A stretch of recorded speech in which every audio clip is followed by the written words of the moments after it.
આજના આપણા વિડીયો લેક્ચરની અંદર સ્વને લાયક બનાવવાના 22 પરિબળો વિશે વિગતવાર સમજૂતી મેળવીશું. હવે પરીક્ષાની અંદર 22 પરિબળો લખવાનો પ્રશ્ન નહીં આવે, બરાબર.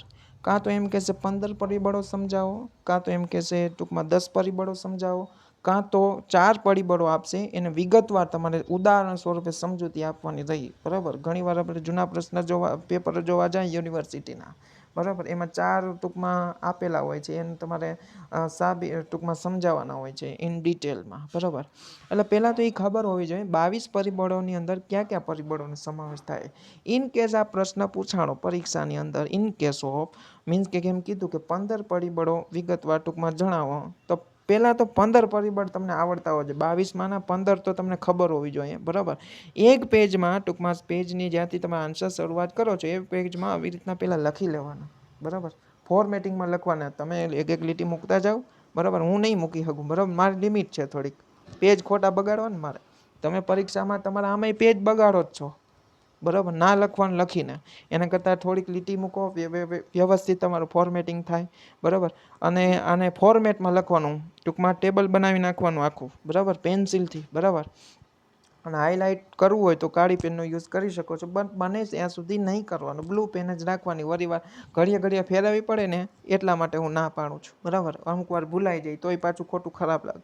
એટલે બને ત્યાં સુધી શું તો કે બ્લુ પેનનો યુઝ કરવાનો. બીજા અન્ય કોઈ પેન, માર્કર, હાઇલાઇટર કોઈ પણ પ્રકારનો યુઝ કરવાનો નથી પેપરમાં. એ તમારી ખરાબ છાપ ઊભી કરે છે, બરાબર, પેપર પ્રેઝન્ટેશનની. ખ્યાલ આવે કે નહીં? હવે આપણે જોવાના છે સ્વને લાયક બનાવવાના 22 પરિબળો. 22 પરિબળોમાં કયા કયા પરિબળોનો સમાવેશ થાય છે? એમાં પહેલું આ આડાવરું તમે લખી શકો, ચાલે. હંમેશા યાદ રાખજો, આડાવરું કોઈ બી ટૂંકમાં લાક્ષણિકતા હોય, ફાયદા હોય, મર્યાદા હોય, ગેરફાયદા હોય, બરાબર, અથવા કોઈ બી પરિબળો હોય, અસર કરતા પરિબળો હોય, બરાબર. ઇકોનોમિક્સમાં ટૂંકમાં માર્કેટિંગમાં આ સબ્જેક્ટમાં આપણે તમારે M.Com સેમ 1ના કોઈ બી સબ્જેક્ટમાં આડાવરું લખી શકો. સિવાય કે પ્રક્રિયા હોય, પ્રોસેસ હોય, પ્રોસેસ આડાવરી ચાલે નહીં, બરાબર. હવે તમારે રિસર્ચ કરવું હોય તો રિસર્ચ માટેની આખી પ્રક્રિયા છે, બિઝનેસ રિસર્ચ માટેની એ પ્રોસેસ તમારે 14 થી 12 સ્ટેપ છે એ તમારે લાઇનમાં જ લખવા પડે. ડિફાઇન ધી પ્રોબ્લેમ, બરાબર. પછી problem identification, define the problem, એ બધી આખી પ્રક્રિયા છે, બરાબર, એ આખી લાઇનમાં જ લખવાની. હંમેશા યાદ રાખજો, પ્રોસેસ હોય, પ્રક્રિયા, એ હંમેશા લાઇનમાં. બીજું બધું તમે આડાવડું કરો તો બી ચાલે. હવે આપણે યુનિટ નંબર 1માં પાછા ઓલા પિલર્સ આવ્યા ને એ લાઇનમાં લખવાના છે, એ આડાવડા નહીં ચાલે, સમજાણું, બરાબર. પહેલું પિલર શું હતું? આત્મખોજ, બરાબર, એનું બીજું નામ છે આત્મનિરીક્ષણ. બીજો પિલર શું હતો? સેલ્ફ ઇન્ટ્રોસ્પેક્શન, બરાબર. પછી બીજું ત્રીજો પિલર સેલ્ફ ડેવલપમેન્ટ, બરાબર. ચોથો પિલર સેલ્ફ અપ્રાઇઝલ ને પાંચમો સેલ્ફ ઇન્ટ્રોગેશન. આ 5 પિલર છે, લાઇનમાં જ લખવાના. ખ્યાલ આવે છે કે નહીં?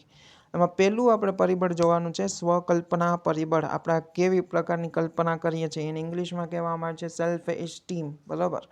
સેકન્ડ પરિબળ છે આત્મવિશ્વાસનું પરિબળ, સેલ્ફ કોન્ફિડન્સ ફેક્ટર. બુદ્ધિ આંકનું પરિબળ, સેલ્ફ ઇન્ટેલિજન્સ ફેક્ટર.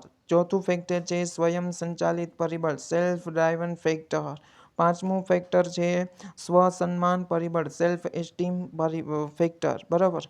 પછી છઠ્ઠું આવેલું છે સેલ્ફ પ્રતિભાવ પરિબળ, સેલ્ફ રિસ્પોન્સ પરિબળ.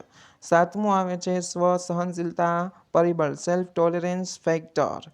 આઠમું આવે છે સ્વ માનસિકતાનું પરિબળ, સેલ્ફ માઇન્ડસેટ ફેક્ટર. નવમું આવે છે સ્વ કામગીરીનું પરિબળ, સેલ્ફ પરફોર્મન્સ ફેક્ટર. દસમું આવે છે સંબંધનું પરિબળ, સેલ્ફ કમ્યુનિકેશન ફેક્ટર. 11મું આવે છે સ્વ ઉદ્યમશીલ પરિબળ, ઉદ્યમશીલતાનું પરિબળ બી તમે લખી શકો, સેલ્ફ ડિલિજન્ટ ફેક્ટર. 12મું આવે છે સ્વ નેતૃત્વનું પરિબળ, એને કહેવામાં આવે છે સેલ્ફ લીડરશિપ ફેક્ટર.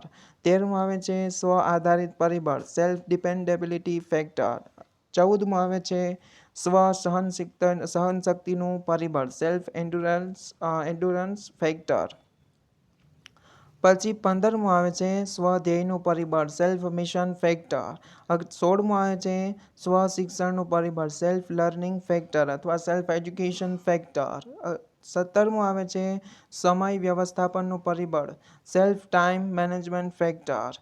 18મું આવે છે વ્યવસાયિક પરિબળ, બરાબર, અથવા એનું બીજું બી નામ આપી શકો ધંધાર્થી પરિબળ, બિઝનેસ ઓર પ્રોફેશનલ ફેક્ટર.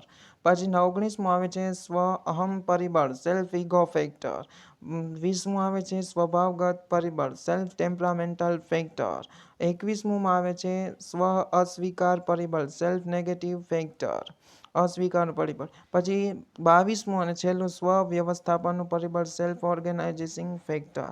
આ 22 પરિબળો છે એ તમારે ટૂંકમાં યાદ રાખવાના રહેશે. પરીક્ષામાં એવું નિશ્ચિત નથી કે આ જ પરિબળ પૂછાય, બરાબર. ઘણીવાર મેં તમને આગળ કીધું એમ કાં તો તમને એમ કે કોઈ પણ 15 પરિબળો સમજાવો, કાં તો 4 આપેલા છે, ચારેયને તમારે વિસ્તૃત સમજાવવાના રહેશે ઉદાહરણ આપીને.